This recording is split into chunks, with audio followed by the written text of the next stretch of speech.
Hello students, good morning all of you. Welcome to on our YouTube channel study of science. सभी को जय श्री राम। तो जैसा कि पिछले वीडियो में हम अपना हाइजेनबर्ग का अनिश्चितता का सिद्धांत और उसके ऊपर जो न्यूमेरिकल्स थे, एक दो क्वेश्चन थे, वो हम कंप्लीट कर चुके हैं। तो इसी के साथ हमारा 11 चैप्टर जिसका नाम था प्रकाश विद्युत प्रभाव एवं द्वैत प्रकृति, प्रकाश की द्वैत प्रकृति, कंप्लीट हो चुका है। आज की क्लास से हम स्टार्ट कर रहे हैं हमारी क्लास 12th का 13वां चैप्टर जिसका नाम है नाभिक। इस चैप्टर में हम छोटे छोटे कण होते हैं जैसे प्रोटॉन, न्यूट्रॉन, हाइड्रोजन, उन कण के समस्थानिक, समभारिक, ऐसी बहुत सी परिभाषाएं होगी। उन कण के बारे में जानेंगे, उन कणों की खोज किसने की, फिर अल्फा कण, बीटा कण, जैसे जैसे आगे बढ़ते जाएंगे। बहुत ही इंटरेस्टिंग चैप्टर है और बहुत ही अच्छा चैप्टर है। ये चैप्टर पढ़ने में बहुत ही मजा आएगा। तो जैसा कि नाम से ही क्लियर है, नाभिक, तो इस चैप्टर में हम इलेक्ट्रॉन के बारे में पढ़ने वाले नहीं है। परमाणु होता है, परमाणु के अंदर क्या होता है, केंद्र को क्या कहते हैं, हम नाभिक कहते हैं। और नाभिक में केवल दो कण होते हैं, एक तो प्रोटॉन और एक न्यूट्रॉन। तो चैप्टर का नाम ही नाभिक है, तो इसके बाहर का तो हमें पढ़ना ही नहीं है, केवल इसके अंदर का पढ़ना है। तो इसके अंदर कौन कौन से कण होते हैं, एक तो प्रोटॉन होता है और एक न्यूट्रॉन होता है। तो इस चैप्टर में केवल हम प्रोटॉन, न्यूट्रॉन, अल्फा कण, बीटा कण, हाइड्रोजन, बाकी सबके बारे में पढ़ेंगे। तो आज स्टार्ट करते हैं हम हमारा 13वां चैप्टर।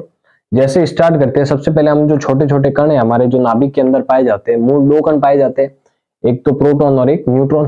तो सबसे पहले इन कण की खोज किसने की, ये छोटे मार्क्स में बहुत बार क्वेश्चन पूछा गया। प्रोटॉन की खोजकर्ता कौन है, न्यूट्रॉन की खोजकर्ता कौन है।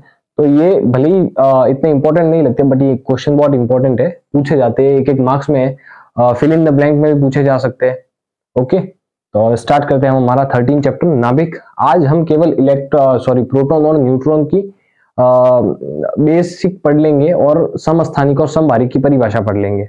ओके, तो स्टार्ट करते हैं। प्रोटॉन की खोज किसने की, सबसे पहले प्रोटॉन की खोजकर्ता कौन है, गोल्डस्टीन। गोल्डस्टीन ने प्रोटॉन की खोज की थी। ये बहुत ही इंपॉर्टेंट है, आपको याद रखना है। गोल्डस्टीन नाम एग्जाम में पूछा जा सकता है। एक एक मार्क्स आपका एग्जाम के पॉइंट ऑफ व्यू से बहुत इंपॉर्टेंट है, इसलिए छोटे क्वेश्चन की भी प्रैक्टिस करनी चाहिए।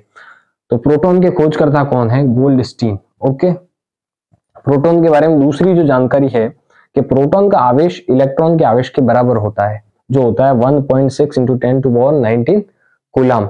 ओके, परंतु इसकी प्रकृति जो है धनात्मक होती है। इलेक्ट्रॉन की प्रकृति कैसी होती है, ऋणात्मक होती है, वरना प्रोटॉन की प्रकृति कैसी होती है, धनात्मक होती है। ओके, तो ये तो सब जानते हैं, प्रोटॉन एक धनात्मक कण है। तो ये हो गया सेकंड पॉइंट। थर्ड पॉइंट जो है कि प्रोटॉन को P+ से दर्शाते, ये तो आपको पता ही होगा। प्रोटॉन का द्रव्यमान हाइड्रोजन के द्रव्यमान के बराबर होता है, और वो द्रव्यमान होता है हमारा 1.66 × 10⁻⁻27 kg। ये जो प्रोटॉन है इसका द्रव्यमान हाइड्रोजन के द्रव्यमान के बराबर होता है, और वो दोनों का द्रव्यमान जो होता है वो होता है 1.66 × 10⁻⁻27। याद कर लेना, आगे जब हम न्यूमेरिकल्स करेंगे और भी डेरिवेशंस करेंगे तो उसमें ये पूछा जाएगा प्रोटॉन का आवेश कितना होता है, प्रोटॉन का द्रव्यमान कितना होता है।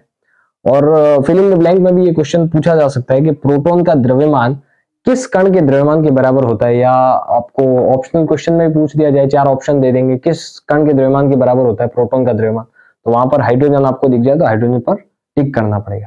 ओके, तो आप ये नोट कर लो, प्रोटॉन की खोज। जिसके बाद हम न्यूट्रॉन के बारे में पढ़ते हैं।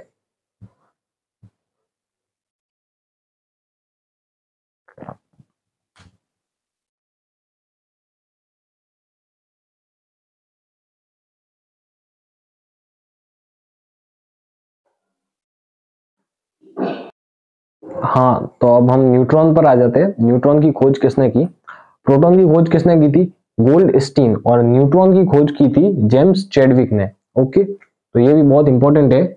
प्रोटॉन और न्यूट्रॉन का दोनों की खोज के बारे में पूछ सकते हैं। प्रोटॉन की खोज किसने की, न्यूट्रॉन की खोज किसने की।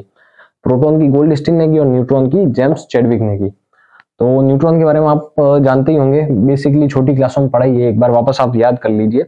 यह एक उदासीन कण होता है, इस पर कोई चार्ज नहीं होता है, किसी प्रकार का आवेश नहीं होता है, उदासीन कण होता है न्यूट्रॉन। इसका द्रव्यमान प्रोटॉन के लगभग बराबर होता है। प्रोटॉन का द्रव्यमान और न्यूट्रॉन का द्रव्यमान लगभग बराबर होता है।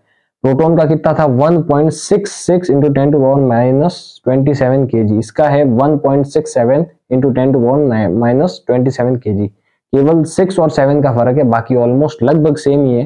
पॉइंट में डिफरेंस है, बाकी ऑलमोस्ट सेम है। तो न्यूट्रॉन और प्रोटॉन का द्रव्यमान लगभग बराबर होता है। ओके, तो न्यूट्रॉन की खोज भी कंप्लीट हो चुकी है, इसके बारे में भी आप उतार लो, नोट कर लो। इसके बाद हम पढ़ेंगे स्थायी नाभिक क्या होता है और अस्थायी नाभिक क्या होता है, दोनों परिभाषा आज देख लेते हैं हम।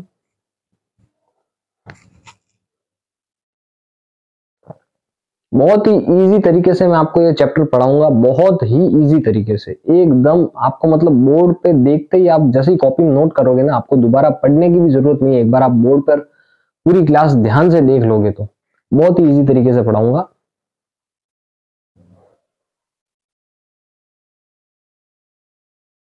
बट इसका मतलब ये नहीं आप दोबारा रिवाइज नहीं करो, आपको रिवाइज करना जरूरी है। एग्जाम में सबसे ज्यादा मोस्ट इंपॉर्टेंट बात ये होती है एग्जाम को क्रैक करने के लिए कि रिवीजन आपका तगड़ा होना चाहिए। आपने पढ़ाई कितनी भी की हो पर रिवीजन नहीं किया हो तो आपका बेड़ा गर्क हो जाएगा।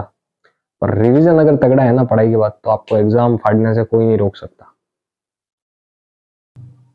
हाँ, तो अब हम पढ़ेंगे स्थायी नाभिक क्या होता है और अस्थायी नाभिक किसे कहते हैं। ओके, इनकी परिभाषा भी इंपॉर्टेंट है, पूछ सकते हैं एग्जाम में। ऐसे आज तक बहुत कम ही पूछी गई है, बट आपके सिलेबस में तो पढ़नी जरूरी है और पूछ भी सकते हैं। तो स्थायी नाभिक क्या है? जब नाभिक में प्रोटॉन व न्यूट्रॉन की संख्या समान हो तो उसे स्थायी नाभिक कहते हैं। स्थायी नाभिक किसको कहेंगे? जब नाभिक के अंदर दो कण होते हैं, प्रोटॉन और न्यूट्रॉन, जब उन दोनों की संख्या समान हो, जितने प्रोटॉन है उतने ही न्यूट्रॉन है, तो उसे स्थायी नाभिक कहेंगे। अस्थायी नाभिक, जब नाभिक में न्यूट्रॉनों की संख्या प्रोटॉनों से अधिक होती है तो उसे अस्थायी नाभिक कहते हैं। याद रखना, प्रोटॉनों की संख्या अधिक नहीं होगी, न्यूट्रॉनों की संख्या प्रोटॉन से अधिक होगी। जब नाभिक में न्यूट्रॉनों की संख्या प्रोटॉनों से अधिक होती है तो उसे अस्थायी नाभिक कहते हैं। या इसकी दूसरी डेफिनेशन देखिए, तो दूसरी डेफिनेशन ये होती है कि जिन नाभिकों का परमाणु क्रमांक 82 से अधिक हो तो वह अस्थायी नाभिक की श्रेणी में आते हैं। वो सारे नाभिक जिनका परमाणु क्रमांक 82 से अधिक होता है, 82 से अधिक यानी 83 होते ही वह नाभिक किस श्रेणी में आएगा? अस्थायी नाभिक की श्रेणी में आ जाएगा। ओके, तो ये जो स्थायी नाभिक तो स्थायी रहते हैं, जो अस्थायी नाभिक होते हैं वो, ये मैं एक्स्ट्रा चीज बताऊं, जो अपना स्थायित्व प्राप्त करने के लिए क्या करते हैं, अपने नाभिक में से अल्फा, बीटा और गामा कण का उत्सर्जन करते हैं। तीनों का एक साथ भी कर सकते हैं और एक या दो का भी कर सकते हैं, अलग अलग भी कर सकते हैं। तो वो उत्सर्जन करके किसको प्राप्त करते हैं? स्थायित्व को प्राप्त करते हैं, यानी अपने परमाणु क्रमांक को कम करते हैं। अल्फा, बीटा और गामा कणों का उत्सर्जन करके अपने परमाणु क्रमांक को कम करके 82 तक लाके स्थायित्व को प्राप्त करते हैं। ओके, तो स्थायी नाभिक और अस्थायी नाभिक की परिभाषा भी कंप्लीट हो चुकी है। आज की क्लास हम यही खत्म कर रहे हैं। कल की क्लास में हम बहुत ही इंपॉर्टेंट टॉपिक है क्लास 12 और चैप्टर 13 का, नाभिक का समस्थानिक और समभारिक परिभाषा, बहुत ही इंपॉर्टेंट है, बहुत बार एग्जाम में पूछी जाती है। बहुत बार बोले तो आप हर बार समझ लो, दोनों में से एक डेफिनेशन हर बार पूछी जाती है एग्जाम में, तो ये डेफिनेशन तो आपको पक्का पढ़नी होगी। तो कल की क्लास जरूर अटेंड करना। तो आज की क्लास हम यही खत्म करते। आज मैं कुछ पढ़ रहा था, तो हरिवंश राय बच्चन जी की कुछ लाइनें मिली मोटिवेशन की, तो मैंने सोचा कि आपको कुछ सुना दिया जाए और आप भी मोटिवेट हो जाएंगे आपके एग्जाम के पॉइंट ऑफ व्यू को लेके। बहुत ही अच्छी लाइनें थी। तो वो लाइन कुछ इस तरह थी कि मैं उस माटी का वृक्ष नहीं, मैं उस माटी का वृक्ष नहीं जिसे नदियों ने सींचा है, बंजर माटी में पलकर मैंने मृत्यु से जीवन खींचा है।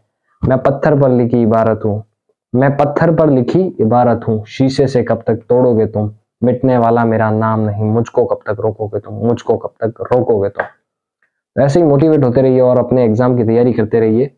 आज की क्लास यहीं खत्म होती है। कल की क्लास में जरूर जुड़ना, कल हम समस्थानिक और समभारिक पढ़ेंगे। ये नोट कर लो। All the best.